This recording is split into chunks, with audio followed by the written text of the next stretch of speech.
Nous avons là notre compost que nous avons fabriqué la dernière fois.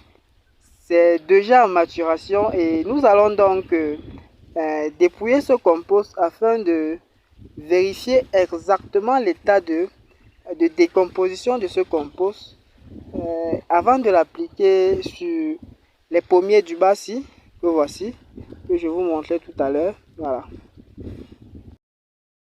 Voilà notre compost qui est déjà bien décomposé, assez bien décomposé. Voilà, nous allons essayer de vérifier. Voilà, qui est déjà assez bien décomposé, c'est vrai.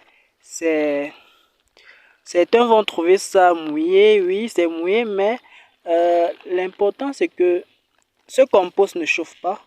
Voilà, il est assez décomposé et est prêt à l'utilisation. Voilà, qui est bien décomposé ce compost. Donc voilà donc le résultat que l'on obtient avec, vous voyez, on ne voit plus les feuilles de titonia, ils ont déjà bien décomposé, ils sont déjà assez dégradés et c'est comme ça un compost qui est prêt à l'utilisation. Nous allons donc utiliser ce compost pour fertiliser ces derniers pieds de pommier de Chine que l'on a mis en sol et que l'on a attendu que le compost soit mature avant de venir fertiliser. Nous allons donc passer à la fertilisation de nos pommiers de Chine avec le compost qui est déjà prêt à l'emploi. Plusieurs personnes m'ont certainement demandé les raisons pour lesquelles je me suis lancé sur cette spéculation qui est aussi géniale et qui est méconnue par bon nombre de personnes. En effet, il y a beaucoup de raisons, mais je vais juste vous donner des raisons qui sont liées aux caractéristiques ou bien aux vertus de la plante en question. En effet, cette plante est très importante dans le domaine de la santé, puisque son fruit est assez riche et contient assez de vertus pouvant permettre de maintenir la santé des personnes, tout simplement. Parce que ce fruit est un fruit qui est conseillé aux personnes diabétiques, puisque elle régule la glycémie. Elle est conseillée aux personnes qui souffrent d'hypertension artérielle, à des personnes qui souffrent de risques de maladies cardiovasculaires, à des personnes qui souffrent de mal d'estomac. Elle facilite le sommeil, renforce le système immunitaire à travers les différentes vitamines qu'elle contient, à savoir les vitamines A, B, C, D, E et E. Elle contribue comme ceci à renforcer les os des personnes qui la consomment, puisqu'elle contient du calcium, du magnésium, pouvant renforcer les os des consommateurs. Et donc, ce fruit, tout le monde devrait l'avoir ce soir, parce qu'il est conseillé à des personnes de tout âge, que ce soit des adolescents, que ce soit des enfants, que ce soit des personnes, je vais dire, matures, ou encore des vieilles personnes. Vous devez consommer ces pommes de Chine. Et toutes personnes bien peuvent être produites partout dans la maison, parce qu'elle aussi essaie de plantes ornementales aussi, dans les champs, mais sauf dans des endroits sableux. Oui, puisque c'est une plante qui est assez exigeante en eau. Et par conséquent, sa culture aussi n'est pas, je vais dire, complexe. Parce que la seule chose qu'elle demande ici, c'est un minimum d'entretien et un minimum de fertilisation.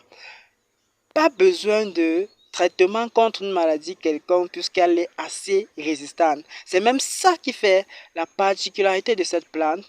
Elle ne vous donne pas trop, je vais dire, de travail au niveau du traitement contre une maladie quelconque puisque assez résistante. Voilà autant d'éléments qui m'ont permis de me lancer sur cette culture. Et j'oubliais déjà l'aspect goût. Le goût du fruit est super. C'est tout simplement magnifique ce fruit, puisque légèrement sucré et contient beaucoup d'eau, avec autant de vertus que je viens de vous citer. Nous mettons notre compost comme ça dans la boîte et nous allons pousser cette boîte à l'endroit où se trouvent les lignes de chaque pommier de Chine et nous allons fertiliser chaque poquet par ce compost et nous utilisons à peu près une poignée de main par trou. Et dans l'une de nos vidéos, je montre comment est-ce que la fertilisation au niveau des pommiers de Chine se passe. Et donc ceci n'est que un rappel pour des personnes qui n'ont pas suivi certaines de mes vidéos depuis le début de cette mise en place des pommes de Chine. Alors, voici comment nous avons effectué notre fertilisation. Comme nous l'avons dit tout à l'heure, c'est une poignée de compost de 21 jours par poquet, donc par trou. Et vous voyez comment on contourne ce compost autour du plant.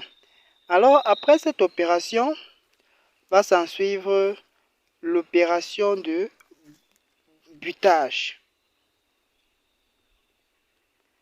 Voilà, donc nous allons, après cette opération-ci, buter toute cette exploitation et qui s'en suivra naturellement du tutorage que nous allons prendre la peine de vous montrer à quoi ça ressemble avant de vous expliquer dans la prochaine vidéo. Après l'opération de fertilisation que nous avons eu à faire dans la deuxième exploitation, je suis venu dans la deuxième exploitation pour vous montrer la suite des activités qui vont suivre sur la première exploitation, sur la deuxième exploitation autant pour moi.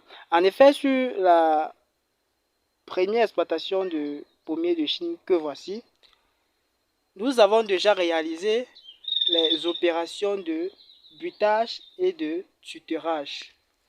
Et donc, cette même réalisation va être faite sur la deuxième exploitation.